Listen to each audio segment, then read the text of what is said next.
Why do we wear masks? Hi, I'm Judith Brachen. I'm an art historian and fashion theorist. And this is Moden.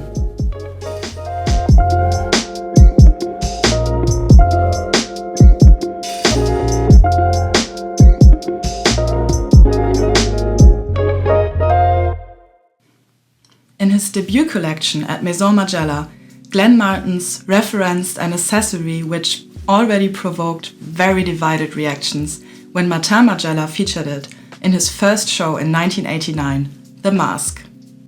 Especially after the last artisanal collection designed by John Galliano, which hosted celebrities, actors and famous models on the runway, the decision of Martens to cover all faces has led to mixed opinions. The practice of covering the human face dates back to the origins of humanity.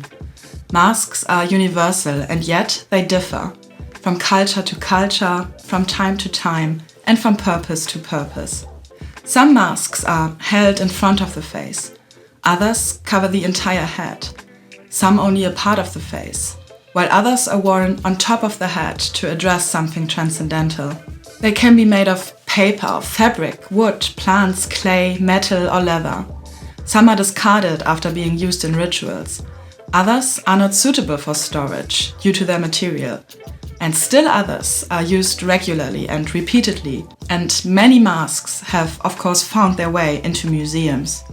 Apart from, for example, medical or gas masks, which serve a practical function, masks always raise the issue of identity.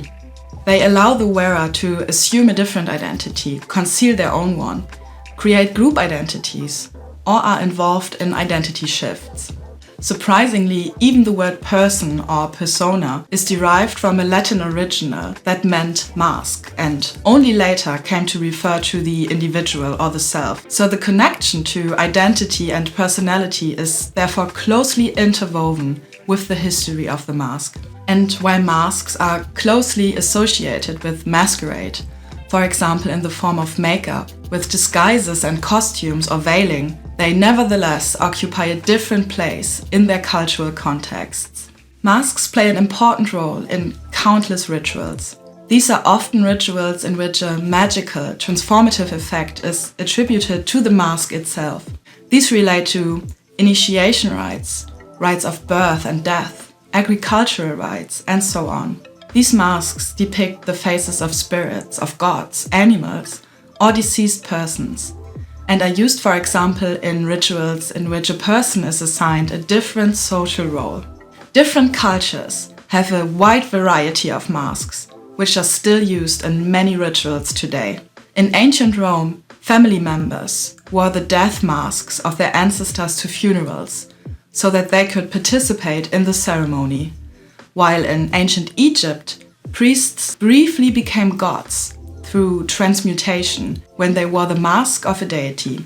Masks evolved from ritual objects to objects worn in theatre. This already commenced in ancient Greece, where theatre masks represented a specific type.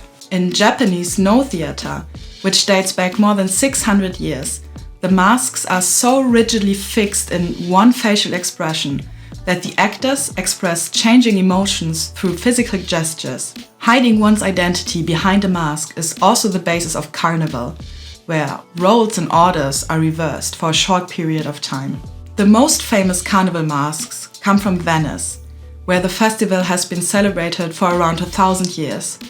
The mask helped in eliminating class differences for the festivities and let everyone, with no regard to social status, celebrate together.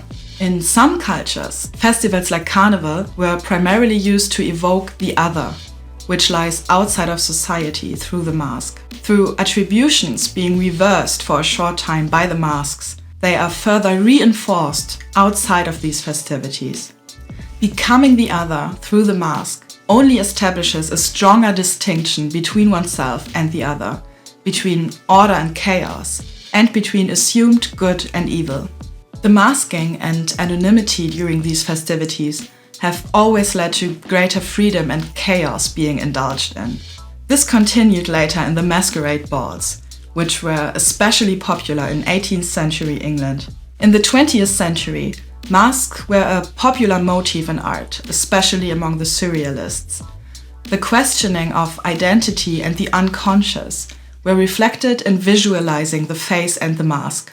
The anonymity and deviance of the mask is also evident in the wearing of masks in BDSM and fetish cultures. Masks and their rich connotations have long been a source of inspiration for fashion designers. Sometimes the mask appears as a playful element, as in Thom Browne's 2020 collection, while at other times it can also appear as a dark and morbid motif, as in the work of Gareth Pugh, who repeatedly featured masks on the catwalk. Headwear reminiscent of ritual masks has also found its way into fashion. Comme des Garçons, for example, featured textile masks reminding of animal skulls or dinosaur heads in its 2018 winter collection for men. Belgian designer Walter van Beirendonck also repeatedly uses masks that range from playful to morbid, oscillating between alienation and BDSM references. Canadian artist Brian Youngen uses sneakers to create sculptures that remind of Northwest Coast Aboriginal masks. In doing so, he not only references his own heritage, but also contrasts traditional headdress with modern streetwear culture. One particularly controversial mask in fashion history is Alexander McQueen's Dante mask from 1996. The black mask featuring a white crucifix was inspired by a portrait by photographer Joel Peter Whitgen. And in recent years, the Schiaparelli fashion house has repeatedly showcased masks that reference the founder's surrealist creations. But the mask as a symbol of anonymity and a means of denying identity is found above all at Maison Margiela. While Martin Margiela himself provoked with his masks and covered the faces of his models in an era of supermodels, Glenn Martens now refers to the history of the brand and, like the founder himself, incorporates masks into his debut collection. The plastic masks and dresses that opened the show were a reference to Martin Margiela's collections, in which protective covers from dry cleaners were worn over dresses or became dresses themselves, as in Autumn-Winter 1992 or Autumn-Winter 1998.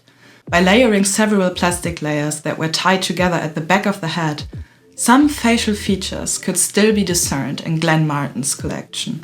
The scarf masks, which connect the head covering to the body, were reminiscent of a design by Martin Margiela from the Spring-Summer 2006 collection, which also featured a scarf mask hybrid. In particular, the fabric masks, which are made from the same textile as the accompanying dresses, evoke associations with the origins of the fashion house.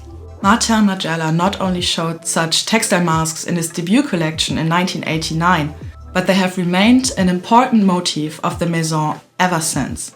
The pink masks, worn with pink outfits from the Fall-Winter 1995 season, come to mind when looking at Glenn Martens' tone-on-tone looks, such as the beige or grey look in this collection. While masks studded with rhinestones were already part of the house's couture collections in the past, for example in 2012 when the in-house design team was in charge of creative direction, Glenn Martens' version now blends the gemstone masks with the dresses. The masks seem to be merging into the collars or the inside of the hood of the dress. Other dresses are extended to become disguises in themselves, draping over the models' faces like sculptural fabric masks. Feather-like and floral masks echo the treatment of the textiles of the collection, some of which are so distinctive that it is difficult to identify the material used. Some leather masks, which were assembled from several pieces, are not only reflected in the jackets, which are also constructed from vintage patchwork, but also naturally recall earlier Frankenstein garments by Martin Margiela himself, such as those in the Spring-Summer 2001 collection. There also appear to be some ribs in the masks, evoking memories of the open seams of Margiela. Most impressionable and memorable, however, are the metal masks, some of which come in silver, bronze, gold, or are multicolored. They were created by Lucas Emilio Brunner and were made from smashed tin boxes. Unlike the textile masks, for example, no human face can be made out behind the metal mask. they completely deny the face. And yet, some of the masks appear so grotesque that one imagines seeing new, disfigured faces in the hammering traces and shapes, leaving one with an uncanny feeling. The masks clearly show the processing and hammering. The surface of the metal is not smooth, the transitions are visible, and traces of the object that the mask once was can be seen. As masks are worn at specific times, be it performances, rituals, festivals or the like, they are strongly associated with aspects of the performative. Masks are therefore researched primarily at the moment they are worn and not as static artifacts. They are threshold objects, as they are not worn indefinitely, but for a specific period of time, where one either mimes the role of a different person, is involved in a passage rite, or where order has been suspended. The research of the concept of transition and the in-between, the so-called liminality, can be attributed in particular to anthropologist Victor Turner, who studied the in-between state in transformation rituals. In addition to describing liminality in terms of rituals, Turner also defines what he calls liminal beings. In mythology, these can be creatures that are not quite human, not quite animal, but this also refers to persons who find themselves in between states. By wearing masks, concealing their faces, and thus hiding their expression of individuality and humanity, Margiela's models stand between subject and object and thus become liminal themselves. In this transformative function, masks can be seen as liminal objects. In this artisanal collection, this is particularly evident in the metal masks, as they transform the models from an individual to a non-identity. They question the boundaries between subject and object, a question that has repeatedly played a role in Martin Margiela's oeuvre and is now taken up by Glenn Martens. By hiding one's identity, the mask also questions whether there is such a thing as an authentic self and a true identity at all. In this threshold, liminal state, fixed attributions dissolve. The liminal object of the mask introduces a state of no longer and not yet, and is therefore full of potential. We are recognized by our faces, which is often seen as the most important physical feature of identity. But we also mostly communicate with our faces, be it verbal or non-verbal. With this collection, Glenn Martens opens up a space of transformation, transition, or in-between. Without being worn by the models, the masks would be lifeless, inanimate objects. Only by wearing them are they transformed, and they in turn transform the models. And it is precisely the covering of the face at the fashion show that leads to an increased focus on the clothing on display. Masks challenge the notion and the supposed fixity of identities. They reveal ambiguities through hiding what is beneath. What these liminal masks in the collection allude to is, of course, left open to our own interpretation. Perhaps the masks and the destabilization caused by the faceless bodies allude to the current times, which increasingly feel like a period of upheaval and transition. Perhaps it is precisely the fact that the masks reveal nothing, the complete denial that was evoked and that irritates us, that we cannot make out a definitive meaning.